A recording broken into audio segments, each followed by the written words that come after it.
So you're off track on your weight loss journey. You're off the wagon. You're off trail. It's not working. And you are looking for a way to get yourself back in the saddle and back moving toward your goals.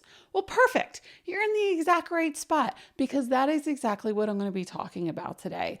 I am going to take you on a step-by-step journey on how you can get yourself back in the saddle, back on track toward reaching your goals. This is meant to be actionable. This is something that, you should be able to, after watching this video, start putting this plan in motion to get yourself back in the game.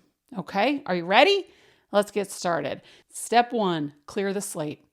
What do I mean by that? It is time to go ahead and forgive all the past garbage, all of the stuff that's lingering back there about, the mistakes that you made and the guilt that you feel and the time that you lost or whatever is clouding up your brain. Guess what we can do about the past? Guess how much changes we can do back here? Nothing, right? Nothing. So why not just go ahead and forgive yourself for every single thing that happened before this moment right now? Clear the slate. A very lovely meditation instructor I know recommends that every evening you have a meditation practice of letting go. Letting the nonsense of the day go. Inhale, let. Exhale, go. Let yesterday be gone and move on. Start with a clean slate. Step 2, while I absolutely want you to forgive yourself for anything that's causing you guilt and shame about being off track, I don't want you to forget. I don't want you to forgive and forget in this scenario. I want you to forgive and then use what I believe is called compassionate curiosity and think about what went astray, right? What obstacles got in your way that had you fall off the wagon or off trail in the first place so that you can use that experiential wisdom next time. So if, for example, you went on vacation and you decided, I'm not going to restrict myself on vacation. I'm going to eat whatever I want. I'll deal with it when I got home. And then you got home and you didn't really deal with it. And you kept eating like you're on vacation. That is a very common reason that people tell me that is the reason that they go off track in the first place. Sometimes it takes months and months to get themselves back on track. If that's you, think about that. If the environment in your home has gotten a little out of hand, right? You used to be really good about not bringing crap home so that you wouldn't have to deal with it when, you were stressed out at the end of the day. You wanted to plop in front of the television and have snacks. Instead, you didn't have snacks. That wasn't an option. So you were forced to kind of make a healthier choice in that moment. Did that kind of creep back into your life? Just in general, harvest this experience of being off the wagon for clues that can help you next time you find yourself in a similar situation so that you're not off trail for months and months. Maybe it's a couple days, which is not a big deal. That's just life. A couple days is, we can recover from. No problem. We got this. If it's months and months, then we got to backtrack. And then we got to kind of get ourselves back in the groove, which is a lot harder the longer we're off the groove. And I don't want you to just think about it in your head. Like literally sit down with a pen and paper like you're doing an investigation. You are a detective. I have promoted you. And you want to really sit and think, what has been getting in my way? What specifically? Think of specific examples where you're reaching for something that you know is probably not leading you toward your goals. It's leading you away from them. Write that down. What's happening? So that you can analyze that, so that you can use your prefrontal cortex, the thinking brain that you have, to make a conscious decision and examine the evidence and make a better plan next time. Step 3, it's time to have a stress management strategy in place if you don't already have one. I like to say that stress management is weight management. So often, the reason that we are reaching for food is because of the stress and the disruption in our lives. Those of us who struggle with our weight our entire lives, that's what we reach for when we're overwhelmed and we want to feel better in the moment. Like that is a go-to for us. People who have issues with alcohol, grab for the bottle. People who are smokers, grab for a cigarette. Those of us who struggle with our weight tend to grab food when we want to feel better. And life is pretty stressful. There are a lot of times during any given week that we want to feel better. And the unfortunate part, fortunately or unfortunately, we do feel better when we eat food. We do, right? Our bodies are like, oh, that feels good right then. But then, oh, here comes the shame and the guilt, and here comes us being just a little bit sicker than we were before. So while it might be a strategy that works for minutes, it is not the strategy that works long term. There are way better ways to manage stress that aren't as quick and easy as food. Things like taking a walk outside, picking up your dog and, loving on your pet, hugging a loved one that lives with you, calling a friend, meditation, yoga, creating art, all kinds of things journaling. I'm just trying to come up with a list of things, right? There are lots and lots of things that are known to lower our cortisol, pull that stress level down, that actually work for more than a few minutes while we're chewing and swallowing and getting that little sugar rush. So having that strategy in place regularly, because the stress is going to keep coming. So the stress management strategy needs to keep coming. So rather than, oh my God, I'm at the end of my rope, I should take a walk, it should be every day after work, I'm stressed out. So I'm going to come home, I'm going to put on my sneakers, I'm going to grab the dog's leash, and I'm going for a walk. That's just it. The stress management strategy should be built into your daily routine so that your baseline stress is lower. You're more likely to handle the kind of irritating but not fully stressful things without, reaching for the food or the sweets or whatever. It lowers that bar of how stressful it has to be before you have those cravings kick in. And then you can implement some of your in the moment strategies, whether that be taking a few minutes of deep breathing, whether that be phoning a friend and saying, I'm struggling right now, I could really use a few minutes, right? There are certainly things that we can grab for in the moment, but if we have a strategy in place, like I meditate for 5 minutes every morning, 5 minutes before I go to bed. I walk my dog every day in the woods for 45 minutes. I practice yoga every morning. I go to the gym. Whatever your bits and pieces are. And if you don't have any, basically what I'm saying is it's time to pick one. And it's time to develop that practice so that stress management isn't the thing that keeps derailing you over and over again on this journey. Step 4, recommit to your vision and your why. Like, why do you want to lose weight? Why is this important to you? What are you hoping to gain from this? How do you expect your life to be different, once you are at goal weight, as the case may be, or goal, waist measurement, or goal health status, lab work, whatever it is that you're aiming toward? Why is it important? What are the things about your life that will improve as a result of you reaching that goal? And I don't want you to just think about it, as you're watching this video, pause me, write it down. Why is this a thing? Because your why, your vision, is going to have to pull you through some really tough times in this journey, and they're coming. This journey's not easy. It's long and it's hard. I'm beating around the bush on this thing. Losing weight takes a long time, and it is hard to do.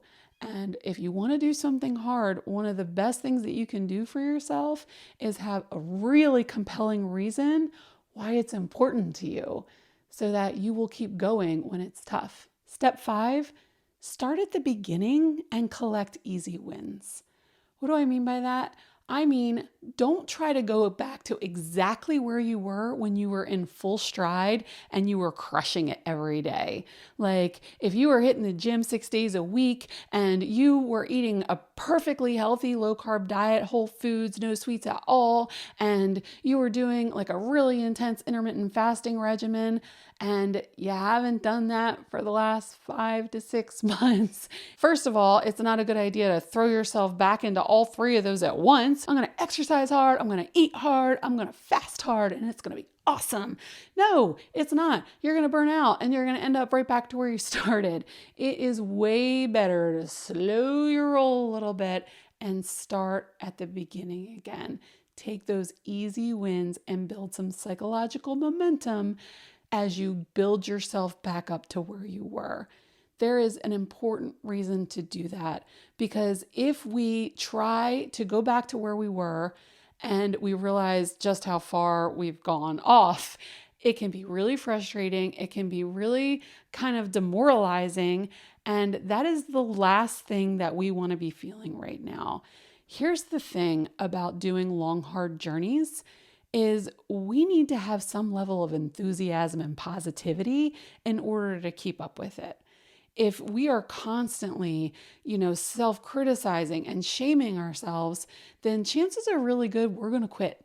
Because guess what we don't want to feel all the time? Bad. We don't want to be yelled at by somebody. And if that somebody is us, oh my God, you can't even lift that. You can't even run that fast. You can't even turn down that sweet. You can't even make it through a 24-hour fast. You can't do anything right? I don't want to listen to her. I'm not listening to her. I don't want to play this game anymore. I quit. No, we need somebody who's encouraging us. And the best way that we can self-encourage is to just start collecting wins, baby. So that means, okay, well, I've gone back to drinking soda. I'm going to go ahead and go from drinking a 2-liter bottle a day down to 2 cups. Or I haven't been to the gym for a month. I'm going to go walk on the treadmill for 15 minutes. Take it down to something you are 99% sure you can accomplish today. Check that box, give yourself a gold star on the calendar, and take the win. Take the win, because those wins put wind on our back. They just move us forward, and it feels really good to be successful. And if you're being like, I gotta win, and that inner voice is gonna be like, yeah, look at you doing the thing. And on that topic, the best way to show yourself that you're the kind of person that does things is to do the things. So you don't have to think about it. You don't have to plan about it. You don't have to convince yourself that you're the kind of person that does that. Do it. Do the thing. Merely do the thing. The act of doing it is all the evidence that your brain needs to be like, oh, look at her. She's the kind of person that does that. So if you're like, oh my God, I want to get myself back to the gym, but I haven't been in a while and I don't even know where my clothes are. But I could wear I'm pretty sure. And then you're just talking. No. You don't need to have any of those conversations. Just turn that off. Act anyway. Do it anyway. It's a matter of, okay, I'm going to grab whatever I can find. It's yoga pants. It's a t-shirt. It's whatever. I'm going to go to the gym. I'm going to get on the treadmill for 15 minutes. Doesn't matter what I wear. And the very act of doing that, I'm back at the gym. I'm exercising again. And then you can go look for whatever clothes that you feel like you need to wear while you're at the gym. Do the thing. And then it gets your brain in that mode of, I'm the person that does the thing. Look at me doing the thing. I'm telling you. Psychological momentum. Easy wins. Step 6 is the most important step. And that might sound self-serving coming from a weight loss coach, but it's the reason I became a weight loss coach. That's how important I think it is. I left my career as a primary care nurse practitioner to become a weight loss coach so I could offer people what I am recommending step 6 is, which is support. I believe deep in my soul, enough to put my body where my mouth is, that getting support is the most important thing anyone could do in reaching their weight loss goals. That is the most important thing that you can do to get yourself back on track and to stay on track long enough to actually reach your goals, find yourself in a rhythm that you can sustain forever. I tried on my own for 46 years. I don't know how many years you've been trying on your own, but if you could do it successfully, you probably would have by now. Even if you've lost the weight and put it back on, so you know you could do it successfully once, but not necessarily, that's not successfully. Success is you get to your goal and you stay there, and you don't have to fret and think and worry about weight loss all the time anymore. Doesn't that sound great? That is what support gets you. Support gets you to that place where you can cruise. At least it did for me, and it was life-changing. So what might that look like? That might look like finding a friend. that is also in the journey and that you can count on to help you stay on track. Maybe it's your partner. That might look like joining a support community. That might look like hiring a coach. I have one I could recommend. She's really great. There are an awful lot of ways to get support, but that is what makes the difference between those who succeed on this journey and those who don't. Are there some people that can get all the way through and stay there without support? Of course there are. Billions of people on this planet. There are people that can do anything.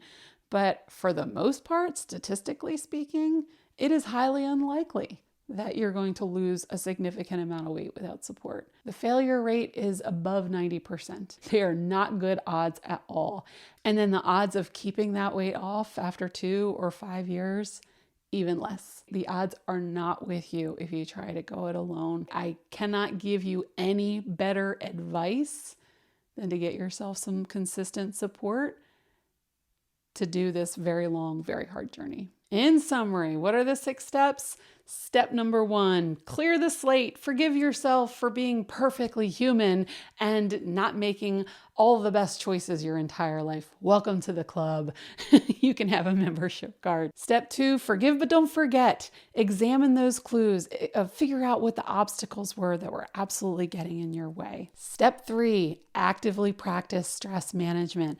Have a stress management strategy in place, something that you do consistently every day to prepare yourself for the stress that you know is coming. A daily walk, meditation, yoga, whatever.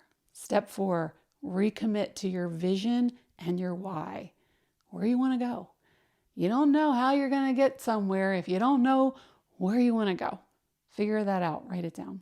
Step 5, start at the beginning and collect the easy wins. And step 6, friend, get some support. If there is one takeaway that I really hope you get from this video, is that the support is the critical piece that you've been missing this whole time. That is the key to making weight loss happen. Make good choices. I think that's pretty good. That's a wrap.